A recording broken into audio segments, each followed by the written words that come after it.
Hello বন্ধুরা, আমার home cooking চ্যানেলে আপনাদের সকলকে স্বাগতম। আজকে করব পুঁটি মাছের তেল ঝাল।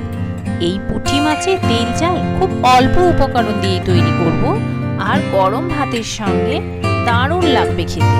চলুন তৈরি করা যাক। প্রথমে পুঁটি মাছগুলি আমি পরিষ্কার করে ধুয়ে নেব।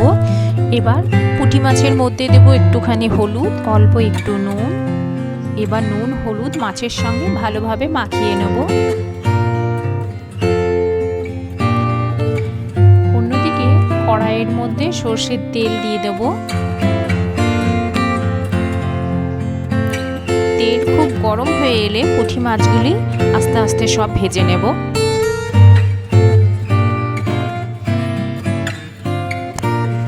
আস্তে আস্তে সব মাছ ভেজে নিয়ে আমি তুলে রাখবো।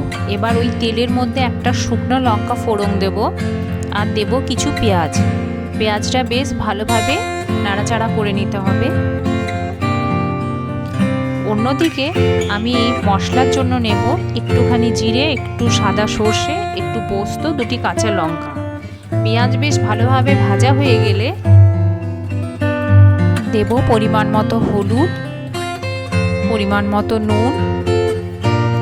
এবার বেশ নাড়াচাড়া করে যে সর্ষে পোস্তর পেস্টটা ছিল সেটা দিয়ে দেব। এবার বেশ ভালোভাবে মশলাটা ভেজে নেব।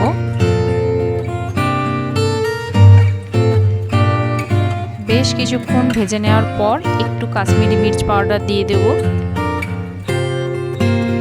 দেব একটু ভাজা মশলা। এবার অল্প পরিমাণ গরম জল এর মধ্যে অ্যাড করলাম।